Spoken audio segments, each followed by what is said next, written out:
चलिए शुरू करते हैं ना क्लास 7 का profit and loss RS Agarwal book से। ठीक है, या क्या ना क्वेश्चन के साथ ही कॉन्सेप्ट क्लियर करते जाएंगे। जो जैसे जैसे क्वेश्चन आ रहा है वैसे वैसे क्या कॉन्सेप्ट लगेगा क्वेश्चन में वो यूज करेंगे। ठीक है, तो चलिए शुरू करते हैं। बेसिक कॉन्सेप्ट जो भी आएगा ना वो मैं बताते चलूँगा। अगर आपको इसका बेसिक्स पता नहीं है फिर भी कोई दिक्कत नहीं है, आप शुरू से देखो, सारी बातें समझ जाएंगे। ठीक है, चलिए कह रहे फाइंड द SP। एक तो पहले मैं टर्म डिस्क्राइब कर देता हूँ कि क्या होता है ना SP CP। ठीक है, पहला आप क्या करो ना, टर्म CP यूज करो कि CP आखिर में होता क्या है। ठीक है, CP को हम लोग बोलते हैं कॉस्ट प्राइस। क्या बोलते हैं ना, कॉस्ट प्राइस बोलते हैं इसको। क्यों बोलते हैं कॉस्ट प्राइस? तो ये वो प्राइस है ना जिस पे हम सामान खरीदते हैं। ठीक है, अगर मान के चलो ना, आप अगर आपके पास एक शॉप है, अगर आप एक शॉप रन करते हो, मतलब कोई आप दुकान चलाते हो, तो ऐसा तो होगा नहीं कि सामान आप कहीं से आपको आता होगा फ्री में। आप भी तो कहीं ना कहीं से सामान खरीद रहे होगे ना, ताकि आप उसको बेच सके। ठीक है, ताकि आपको कुछ प्रॉफिट हो, या फिर प्रॉफिट के लिए ही लोग बिजनेस करते हैं। एक्चुअल लॉस हो जाती है लेकिन प्रॉफिट के लिए ही बिजनेस होती है आखिर में। तो ये CP है कॉस्ट प्राइस, जिस रेट पे ना हम लोग सामान खरीदते हैं। ठीक है, बेचने के लिए। एंड फिर आता है एक सेलिंग प्राइस, SP जिसको बोलते हैं ना, SP इसको हम लोग बोलते हैं selling price, that is selling price. And इस पे हम लोग क्या करते हैं ना, सामान का सेल करते हैं, सामान बेचते हैं। ठीक है, इस पे खरीदते हैं इस रेट पे और इस रेट पे बेचते हैं। मान के चलिए हमने क्या किया ना, 100 रुपये में कोई सामान खरीदा। मान के चलो मैंने क्या किया ना, ये कॉपी ही है, चलो इसको एज्यूम करो, मतलब मान लेना है। एज्यूम मीन्स मानना होता है कि इसको मानो कि 100 रुपये में मैंने ये कॉपी खरीदा है। ठीक है, और मैंने क्या हो ना, मुझे कॉपी एक काम नहीं आई। मान के चलो मेरी शॉप नहीं है फिर भी मुझे ये कॉपी काम नहीं आई, मेरे दोस्त ने मुझे मांगी, मैंने उसे क्या किया ना, 120 रुपये में दे दिया। मैंने 100 में खरीदी थी, 120 रुपये मैंने दे दिया। तो क्या लग रहा है आपको, प्रॉफिट हो रहा है या फिर लॉस हो रहा है? तो मुझे तो लग रहा है प्रॉफिट हो रहा है, क्योंकि मैंने 100 में खरीदा है और क्या हो ना 120 में बेच दिया। तो मुझे हो रहा है एक टर्म प्रॉफिट। क्या हो रहा है?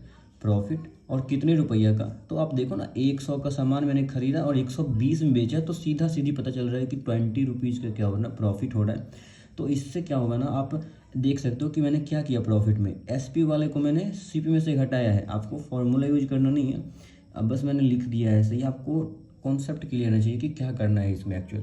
तो SP माइनस CP, तो हमारा प्रॉफिट निकल जाता है 20। ठीक है, तो ऐसे ही। अब कभी ना क्वेश्चन में पूछ देगा प्रॉफिट परसेंट निकाल देने का। क्या बोलेगा? प्रॉफिट परसेंट निकालो। आप आगे आपको क्वेश्चन में आएगा भी। ठीक है, कि प्रॉफिट परसेंट कैसे निकालते हैं। तो आपको बस दो ही फॉर्मूले ही प्रॉफिट एंड लॉस में भी तक लर्न करनी है, जो कि प्रॉफिट परसेंट का है। इसको क्या होता है ना, formula profit upon CP into 100 है ना। और इसी में लॉस परसेंट का, चलिए loss percent is equal to formula होता है लॉस अपॉन CP इंटू 100 है ना। अब यहाँ पे हमने क्या ना, प्रॉफिट 20 रुपीज़ अर्न किए थे, इसकी परसेंटेज कैसे निकालेंगे? चलिए निकालते हैं इसी फॉर्मूला पे। प्रॉफिट हुआ है तो प्रॉफिट वाले फॉर्मूले पे रखेंगे।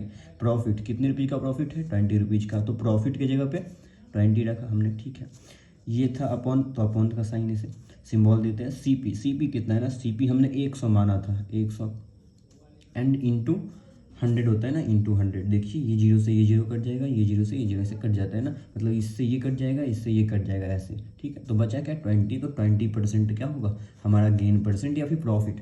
प्रॉफिट परसेंट को ही हम लोग क्या बोलते हैं ना, गेन परसेंट कभी कभी लिखा रहता है। ठीक है, एक्चुअल बुक में, तो घबराना नहीं है। चलिए, तो इस तरह का क्वेश्चन करते हैं। नंबर 1 ये थोड़ा सा कॉन्सेप्ट था, इससे ज़्यादा कॉन्सेप्ट है ही नहीं। ठीक है, आगे जो बच गया होगा ना कॉन्सेप्ट वहीं क्लियर करते जाएंगे। तो अभी शुरू करते हैं ना, फाइंड द SP वैन। क्या है ना, SP कह रहा है मतलब सेलिंग प्राइस, की किस मूल्य पे सामान जो है ना, रेट पे सामान बेचा जा रहा है। तो यहाँ पे CP दिया गया है कॉस्ट प्राइस, कि कितना में हमने सामान खरीदा है। ठीक है, तो पहले क्वेश्चन में क्या है ना, थोड़ी ऊपर कर लेते हैं। पहला क्वेश्चन में क्या कह रहा है, देखिए CP दिया गया है कि हमने जो सामान है ना वो 950 रुपया में, 950 रुपीज़ में क्या किया है ना, परचेज किया, मतलब खरीदा है। कोई भी सामान हो, 950 रुपया में हमने खरीदा है। और गेन का मतलब मैंने बोला कि प्रॉफिट होता है, सीधा प्रॉफिट। तो गेन कितना है ना, 6%। क्या है? 6%। अभी एक बात बोलूँगा, उसे आप क्या है ना, दिमाग में आप अच्छे से याद कर लो उसको। ठीक है, कि जो CP है ना वो हमेशा खुद में क्या होता है ना, 100% होता है। क्या होता है? 100%। ये हमेशा बातें याद रखनी है कि CP खुद में कितना होता है, 100%। ऐसा क्यों मैं बताऊंगा, चलिए देखते हैं क्यों। CP कितना है 950, मैंने लिखा 950, ठीक है। अपॉन का साइन देना है, और इसकी परसेंटेज वैल्यू क्या है, ये तो हमने CP लिखा है ना। मैंने बताया आपको कि CP हमेशा क्या होता है 100% होता है ना, तो इसकी परसेंटेज वैल्यू मैंने 100% नीचे लिखी है, कोई दिक्कत नहीं है। चलो इनटू का साइन लगाएंगे, और मल्टीप्लाई हम उस चीज़ से करते हैं जो हमें निकालना होता है। तो हमें निकालना क्या है, SP निकालना है, तो SP का परसेंटेज से गुना करेंगे। SP का परसेंटेज, आप पूछोगे सर SP का परसेंटेज कहाँ से निकालें, दिया तो बस CP है और गेन है। और मैंने आपको एक एक्स्ट्रा टर्म बताया कि जो CP होता है ना, CP हमेशा खुद में कितना परसेंट, 100% होता है। तो चलो मैंने क्या किया ना, 100% पे कोई सामान खरीदा होगा, पक्का पता है ना। यहाँ देखियो क्या हुआ ना, रुपीज में वैल्यू दे रखा है CP का। अभी मैं इससे बात नहीं कर रहा, अभी तो आप बोलोगे सर मैंने तो 950 में खरीदा। हाँ 950 में खरीदा, लेकिन परसेंटेज कितना परसेंट में खरीदा, तो हमेशा 100% पे ही सामान खरीदा जाता है, ठीक है ना। तो 100% पे सामान खरीदा, और गेन है ना, गेन है तो प्लस लगाएंगे। कितना परसेंट का फ़ायदा हो रहा है, 6% का। तो टोटल जो सामान है वो कितना परसेंट पे मतलब सेल हो रहा होगा, तो 106% पे सामान सेल हो रहा होगा, तभी तो जाके 6% का प्रॉफिट बन रहा है, ठीक है। तो यही हमारे SP का परसेंट होता है, SP का परसेंट। अगर आपको उतना नहीं दिमाग लगाना है तो आप सिंपल सा कर लो कि SP का परसेंट अगर फाइंड करना है, और अगर गेन दिया है तो वो होगा 100 प्लस गेन परसेंट, है ना। और अगर लॉस दिया है तो SP का परसेंट होगा 100 माइनस लॉस परसेंट। ऐसे ये मन में रखनी है बातें, और मन में ही करके गुना कर देना है। फॉर एग्जांपल SP का परसेंटेज मैंने क्या बोला, 100 प्लस गेन परसेंट, तो ये क्या हो जाएगा 106। और मैं इसी को समझाने की कोशिश कर रहा था यहाँ पे। अब कट कैसे करते हैं, देखो इस 0 से ये कट जाएगा, ठीक है। और क्या ना, इस 10 को क्या मैं लिख सकता हूँ 2 × 5, नहीं होता टेबल पढ़ते तो 2 5 या 10, तो इस 10 को मैं ना 10 नहीं लिख के 2 × 5 लिख देता हूँ, और इस 10 को भी थोड़ा सा हटा देता हूँ ऐसे कट करके, ठीक है। आपको नहीं करना कॉपी में, आप ऐसे ही रखो मन में, सिखा रहा हूँ कैसे कट करते हैं ना।